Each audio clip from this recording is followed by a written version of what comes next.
सुमित मीराला बघायला गेला. अगदी पारंपरिक पद्धतीने चहा पोह्यांचा कार्यक्रम ठरलेला. मीरा समोर बसली असताना आतमधून पडद्यामागून कोणीतरी डोकावून बघत होतं. सुमितची नजर पडली. तीही गोड हसली आणि पहिल्या नजरेचं प्रेम म्हणतात तसंच काहीतरी झालं. त्याच्या मनात तिची खट्याळ हसरी छवी घर करून गेली. 2 दिवस झाले, पण डोळ्यापुढे सारखी तीच दिसायची. स्थळ पसंत आहे का म्हणून आईने त्याला 3-4 वेळा विचारलं, पण तो सारखी टाळाटाळ करत होता. मुलीकडच्यांना निरोप द्यायचा, काय सांगायचं? आता मात्र उत्तर देणं गरजेचं होतं. त्याने आईला शेवटी सांगून टाकलं, मला ती आतून डोकावून पाहत होती, ती पसंत आहे. आईने डोक्यावर हात ठेवला. अरे राजा, कोणाविषयी बोलतोयस तू? आपण मीराला बघायला गेलेलो आणि तू कोणाला पसंत केलंस? मला वाटतं तू जिला बघितलं ती मीराची धाकटी बहीण असावी, राधा. पण त्या लोकांना काय उत्तर देणार आम्ही? आई, तू एकदा बाबांशी बोल, माझ्यासाठी. बरं, बघते मी, म्हणून आई स्वयंपाकाला लागली. सुमितच्या हृदयावर तिच्या निखळ हास्याचं प्रतिबिंब उमटलेलं होतं. अगदी देवाने वेळ काढून कोरीव शिल्प बनवावं तशीच होती राधा. कदाचित तिच्या सौंदर्याने सुमितला मोहिनी घातली असावी. आईने सगळं बाबांच्या कानावर घातलं, पण त्यांच्या तत्वाला ते पटत नव्हतं. तरीही सुमितच्या खुशीसाठी ते बोलायला तयार झाले. त्यांनी फोन करून भेटायचा दिवस घेतला. सुमित, आई बाबा राधाचा हात सुमितसाठी मागायला गेले. सुरुवात कशी करावी कळत नव्हते. आतमध्ये मीराला वाटलं होकार द्यायला आलेत, म्हणून तीही खुश होती. राधा तिला खट्याळपणे चिडवत म्हणाली, काय मग मीरा सुमित गोडबोले? एका भेटीतच काळी चोरी झालं का? मीरा लाजली. इतक्यात बाहेरून कसला तरी आवाज आला. मीरा हॉलच्या खिडकीजवळ जाऊन ऐकू लागली तर आलेले पाहुणे जाताना दिसले. मीराचे बाबा जाम चिडलेले होते. नेमकं काय झालं ते कळत नव्हतं. ते लोक परत गेले. मीराला कळायला मार्ग नव्हता. तिचा चेहरा पडला. काय झालं विचारणार तरी कसं? तिचा लहान भाऊ चहाचा ट्रे घेऊन गेलेला. तो तिथेच होता. ट्रे परत आणल्यावर मीराने त्याला खोलीत बोलावले आणि काय झालं म्हणून चौकशी केली. अनूपने घडलेला सगळा प्रकार सांगितला. त्या सुमित दादाला म्हणे राधाताई आवडली. तिच्याशी लग्न करायचं म्हणतोय तो. म्हणून काका चिडले. त्यांना सांगितलं की राधाताई धाकटी नसून थोरली आहे आणि 1 वर्षापूर्वीच तिचा घटस्फोट झाला. मीराने उत्सुकतेने विचारले, मग काय म्हणाले ते? काहीच नाही, परत गेले. राधा रडायला लागली. मला माफ कर मीरा, माझ्यामुळे सगळं घडलं. मी खरंच अपशकुनी आहे. मी तर तुला बघायला कोण आलं म्हणून सहज डोकावले. आईबाबांना कसं सामोरी जाऊ? काय म्हणतील ते मला? लहान बहिणीच्या जीवनात विष कालवलं. अगं ताई, तू नको मनाला लावून घेऊ. यात तुझी चुकी नाही आणि त्याचीही नाही. मीराने राधाला कसेबसे समजावले. दुसऱ्या दिवशी सुमित मीराला भेटायला तिच्या कॉलेजमध्ये गेला. ती येताना दिसली. हात दाखवून हाय असा इशारा केला. जास्त आढेवेढे न घेता तीही त्याच्या दिशेने आली. तुम्ही इथे? त्याने स्पष्टच सांगितलं, मला तुझ्याशी बोलायचं आहे. आधी मी तुमची माफी मागतो. मला तुमची बहीण अगदी मनापासून आवडली. तिने लगेच वाक्य पूर्ण केलं. पण ती घटस्फोटीत आहे म्हणून तुम्ही आल्यापावली परत गेलात, असंच ना? असं अजिबात नाही. मी अजूनही लग्न करायला तयार आहे. पण माझे बाबा जुन्या विचारांचे. त्यांचं मन वळवायला मी प्रयत्न करतो. पण तुमची मदत हवी आहे मला. हे पत्र राधाला द्याल का? त्याने पत्रात त्याच्या घायाळ मनाची अवस्था रेखाटली होती. तिने पत्र घेतले आणि घरी आल्यावर राधाला दिले. राधाला परत लग्न करण्याची इच्छा नव्हती, पण मीराने तिला समजावले. तिच्या आई आणि बाबांना एकच चिंता आहे, ती म्हणजे राधाचं पुढचं भविष्य काय. निदान त्यांचा विचार करून तरी तू होकार दे. मान्य आहे तुझं पहिलं लग्न फसलं, पण ताई, सुमित खूप चांगला आहे. रूढी, परंपरा, समाज ही सगळी बंधने झुगारून तो तुझी वाट बघतोय. तो खूप आनंदात ठेवेल तुला. कदाचित ईश्वराने पाठवलाय त्याला.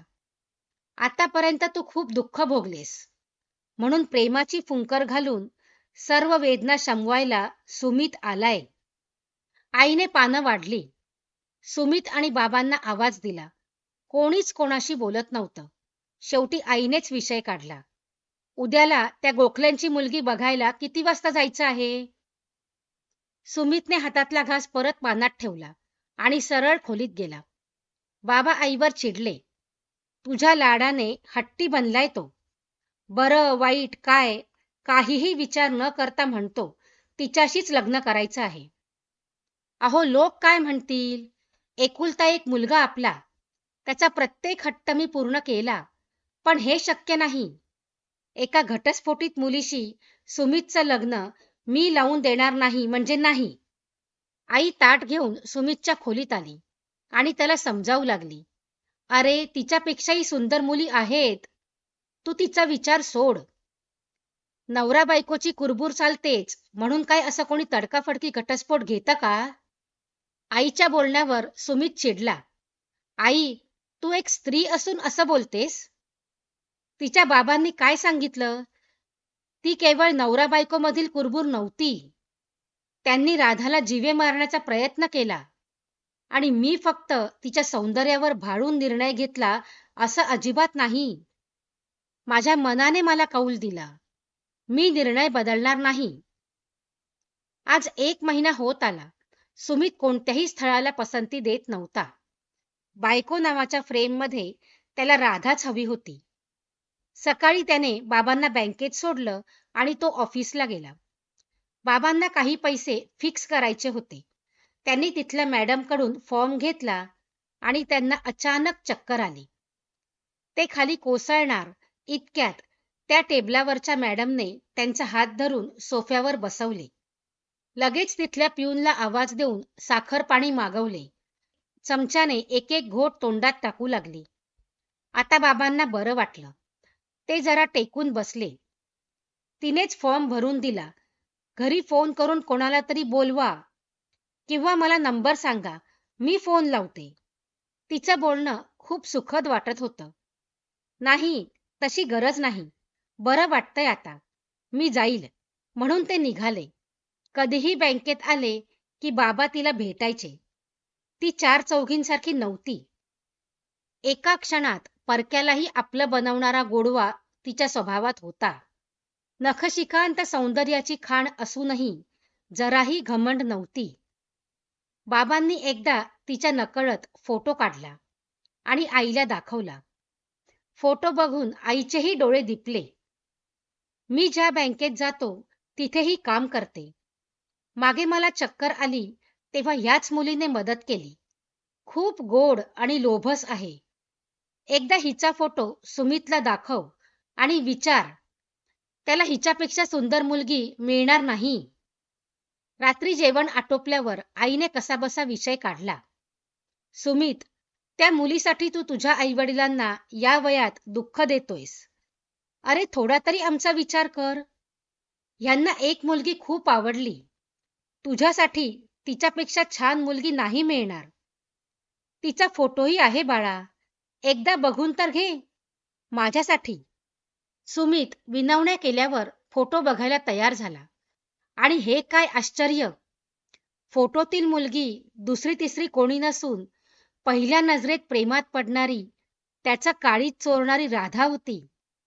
मनातला आनंद त्याने चेहऱ्यावर अजिबात येऊ दिला नाही. आणि ही कोण म्हणून आईला विचारले. आईने घडलेली हकीकत सांगितली. सुमितच्या सगळं लक्षात आलं. कारण बाबांनी राधाला बघितलं नव्हतं. त्याने आईला तंबी दिली, आधी तू बाबांकडून वचन घे. हिच्यानंतर मी कोणतीच मुलगी बघणार नाही. तुमच्या आनंदासाठी मी मुलगी बघायला तयार आहे. तुम्हाला माझं लग्नच लावायचं आहे, तर करीन मी तुमची इच्छा पूर्ण. सुमितने बाईक काढली आणि सरळ गावाच्या वेशीवर टेकडीवर गेला. आत्तापर्यंत मनात लपलेला आनंद जोराने ओरडून व्यक्त केला. Radha, I love you. दुसऱ्या दिवशी बाबा सुमितला तिला बघायला बँकेत घेऊन गेले. तिच्या टेबलाजवळ जाऊन तिला बाबांनी आवाज दिला, बेटा, माझं एक काम आहे तुझ्याकडे. तिने वर बघितले. समोर सुमितला बघून तिची स्पंदनं वाढली. प्रथमच दोघेही समोरासमोर आलेले होते. तसं हे सगळं मी तुझ्या बाबांशी बोलायला पाहिजे. ते बोलेलच, पण त्याआधी तुला विचारावंसं वाटलं. मला तू माझ्या मुलासाठी कुलवधू म्हणून पसंत आहे. मला तुझ्या बाबांचा पत्ता आणि नंबर हवाय. ती जरा घाबरली. काका, माझ्या बाबांचं नाव रमाकांत देव. मी राधा, त्यांची थोरली मुलगी. बाबा, कसला विचार करताय? आता तुम्ही पसंत केलं हिला. बघा, तुम्हालाही हिने मोहात पाडलं ना? काय कमी आहे हिच्यात? हेच ना ती घटस्फोटीत आहे. त्यात तिची काय चूक? आणि तुम्ही मला वचन दिले. बाबांनी मोठा श्वास घेतला. सुमितच्या पाठीवर थाप दिली. तू बोल हिच्याशी, मी बाहेर आहे. म्हणून निघून गेले. राधाला कळत नव्हतं काय बोलावं. तिने त्याला एकच प्रश्न विचारला, असं काय बघितलं तुम्ही माझ्यात? सुमितने हसून उत्तर दिलं, ते मला माहित नाही, पण पहिल्या नजरेतच तू माझं काळीज चोरलंस आणि मी तुझ्या प्रेमात पडलो. तुझा होकार समजू? होशील ना गोडबोल्यांची सून? राधाने गोड हसून होकार दर्शवला. सुमितच्या बाबांनी रमाकांत यांना राधासाठी मागणी घातली. लेकीचा नव्याने संसार फुलतोय, एका बापाला यापेक्षा मोठा आनंद कोणता असणार? नो डेटिंग ना चॅटिंग. खरं म्हणजे प्रेमात पडायला रोज रोज भेटलं पाहिजे, खूप खूप बोललं पाहिजे, हा समजच चुकीचा. केवळ सहवास म्हणजे प्रेम नव्हे. काही न बोलता एकमेकांना डोळ्यांची भाषा समजते, ते म्हणजे प्रेम. गर्दीत तिच्या त्याच्या हृदयाचा आवाज येतो, ते म्हणजे प्रेम. दूर राहूनही ती व्यक्ती आपल्या आसपास असते, ते म्हणजे प्रेम. कसं आहे ना, प्रेम एका क्षणातही परक माणूस आपलं करून बसतो. लाईफ हे असंच असतं. कथा आवडली असेल तर आपल्या चॅनलला सबस्क्राईब करा. तसेच व्हिडिओला लाईकही करा आणि कमेंटही करा. धन्यवाद.